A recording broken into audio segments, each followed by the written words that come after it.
여러분 안녕하십니까? 계속해서 원주에서 전해드립니다.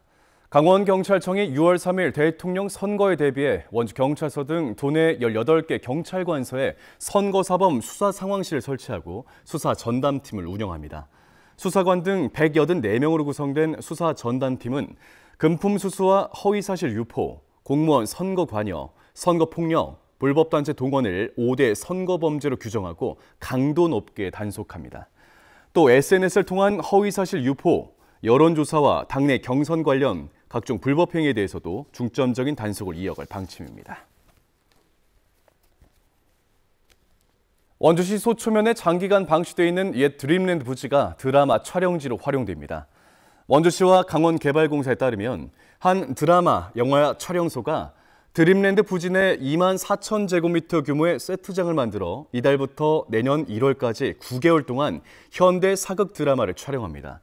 촬영 후 세트장은 철거해 원상 복구하는 조건으로 현재 원주시가 검토하고 있는 파크 골프장 조성 사업에는 영향이 없을 것으로 보입니다.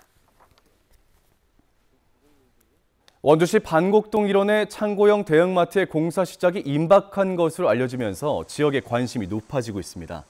원주시에 따르면 지난 2022년에 건축 허가를 받은 창고형 대형마트 업체 허가 만료 시한이 오는 10월로 다가오면서 그 다음 절차인 착공 신고를 하기 위한 제반 작업이 속도를 내고 있습니다. 최근에도 관계자들이 원주시를 방문해 비산먼지 발생 저감 계획, 특정 공사 사전 신고 등을 진행했습니다. 원주시는 시민들의 관심이 높은 만큼 관련 절차를 공정하고 신속하게 처리하고 착공 신고가 들어오는 대로 알릴 계획이라고 밝혔습니다. 제27회 원주 한지문화제가 5월 22일부터 4일 동안 원주 한지 테마파크 일원에서 열립니다. 원주 한지문화재단은 해마다 5월 열렸던 문화제의 특성을 되살려 다음 달 개최를 확정짓고 한지 패션쇼를 시작으로 종이숲, 빛의 계단 등 한지로 구성된 조형물을 선보일 예정입니다. 지난해 문화제는 한지 테마파크 리모델링 문제로 9월에 열렸으며 한지 테마파크는 원주 한지 문화재단이 올해부터 3년간 다시 위탁 운영을 맡게 됐습니다. 고용노동부 원주지청이 원주문화방송과 안전문화 확산을 위한 업무 협약을 체결했습니다. 지역의 산업재해를 예방하기 위한 협약으로 안전 메시지 확산을 위한 협업과 유형별, 시기별, 업종별 중대재해 사례 전파, 안전 관련 정책 홍보 등의 협력을 이어가기로 했습니다.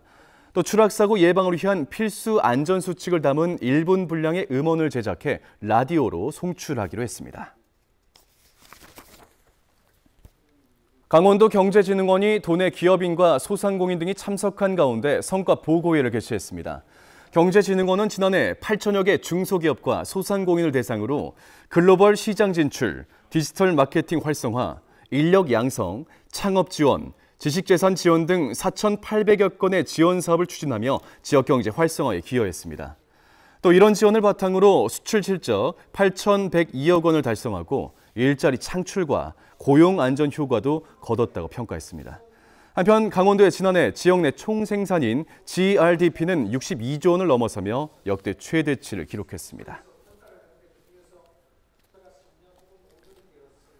원주DB가 어제 원주종합체육관에서 열린 안양 정관장과의 경기에서 67대 78로 패배하며 6강 플레이오프 진출에 실패했습니다.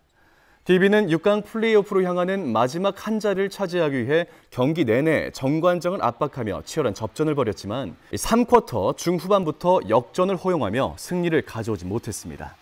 지난 시즌 정규리그에서 우승한 DB는 올 시즌 7위라는 다소 부진한 성적표를 받아들이게 됐습니다.